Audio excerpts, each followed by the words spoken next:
Good evening students, welcome back to the YouTube platform of BPSC with civils follow daily 5 MCQs. एक बार फिर से हम लोग डिस्कस करने वाले हैं। 71st बीपीएससी को टारगेट करने वाले हैं। First question is the prime minister of which country recently gifted a copy of the Tipitaka in Pali to the Indian prime minister Narendra Modi. तो कौन से देश के वो प्राइम मिनिस्टर हैं?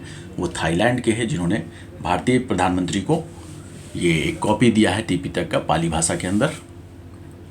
ठीक है, एंड एक्सप्लेनेशन देख लेते हैं। See the prime minister of Thailand gave a Pali Tipitaka to the Indian prime minister. The Tipitaka meaning 3 baskets, आप समझिए, is a key collection of Theravada Buddhist scriptures. Theravada Buddhist scriptures के कलेक्शन है ये जो टिपिटक है। It includes the Vinay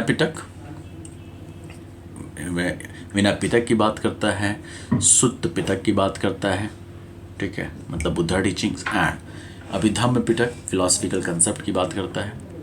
C the Baku, next question, the Baku to Belem road map was adopted during which international climate conference. कौन से international climate conference के दौरान ये Baku to Belem road map को अडॉप्ट किया गया था? So that is COP29।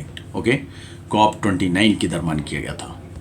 Next explanation देखिए। India asked BRICS nations to back the Baku to Belem road map adopted at COP29 2024।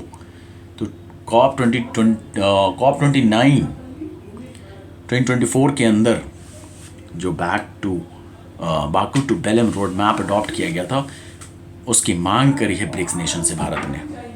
Okay, and next, the roadmap aims to raise USD 1.3 trillion USD to help developing countries meet their climate goals under Paris Agreement. Okay, तो ये जो road map है Baku to बेलेम, इनका उद्देश्य है कि 1.3 trillion $US raise करा जाए ताकि जो डेवलपिंग कंट्रीज़ हैं और वो अपने क्लाइमेट गोल्स को अचीव कर सके, फुलफिल कर सके पेरिस एग्रीमेंट के अंतर्गत। नेक्स्ट देख लीजिए, BRICS representing 47% of world's population. BRICS जो है दुनिया की टोटल आबादी का 47% पॉपुलेशन को रिप्रेजेंट करता है, एंड ग्लोबल जीडीपी में 36% कॉन्ट्रीब्यूशन। ठीक है, नेक्स्ट क्वेश्चन देखिए। Hard and McDonald islands which were seen in the news located in which ocean. कौन से ओशन में ये हार्ड एंड मैकडोनल्ड आइलैंड्स है? तो ये है आपके इंडियन ओशन के अंदर। ओके, इंडियन ओशन के अंदर। The US President set a 10% tariff on imports from Hard and McDonald Islands which have no export to the US. Okay, so US President ने क्या करा है कि हार्ड एंड मैकडोनल्ड आइलैंड से जो भी इंपोर्ट हो उस पर 10% का टैरिफ लगा दिया है। Located in southern Indian Ocean, कहाँ पे है? सदर्न इंडियन ओशन में है, गवर्न बाय ऑस्ट्रेलिया। ऑस्ट्रेलिया इसे गवर्न करता है, and are known for big pen volcano and Mawson Peak. ठीक है, याद रखिएगा कि किस लिए नोन है ये, कि big pen see Big Ben volcano and Mawson Peak के लिए ये नोन है। Volcanically active sub Antarctic islands used for scientific research and UNESCO world heritage site since 1997 से यूनेस्को वर्ल्ड हेरिटेज साइट के तौर पे रिकॉग्निशन है इसका। See next question,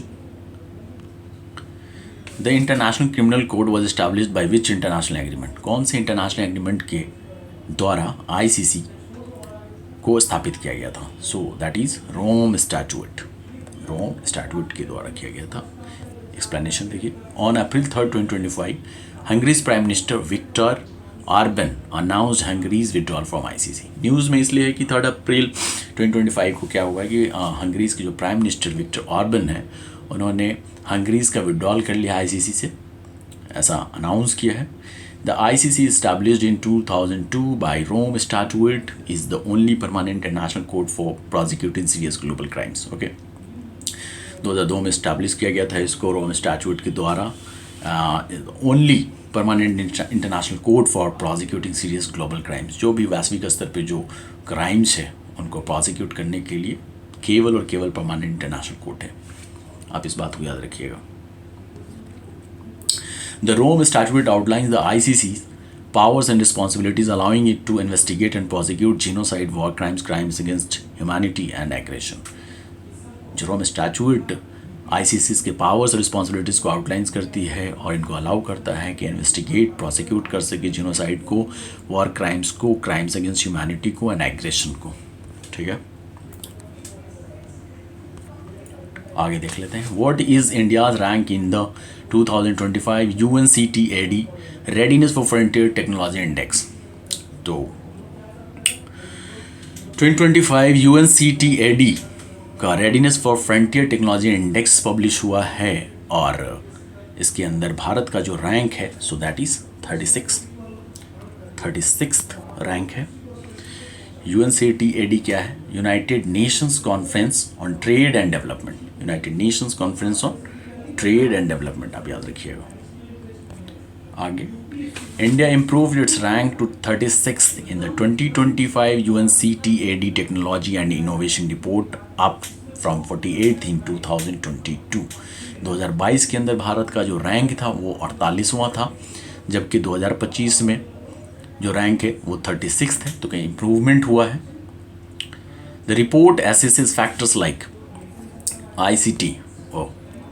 the report assesses factors like ICT। ये जो रिपोर्ट है ये एसेस करती है बहुत कुछ फैक्टर्स को, उसके बिहाफ पे, उस ग्राउंड पे फिर रिपोर्ट जो है बनाती है। So ICT, information and communication technology, skills को भी देखती है, R&D, industrial capacity and finance access, इन तमाम सारे पैरामीटर्स फैक्टर्स को देखते हुए तब ये रिपोर्ट फ्रेम करती है।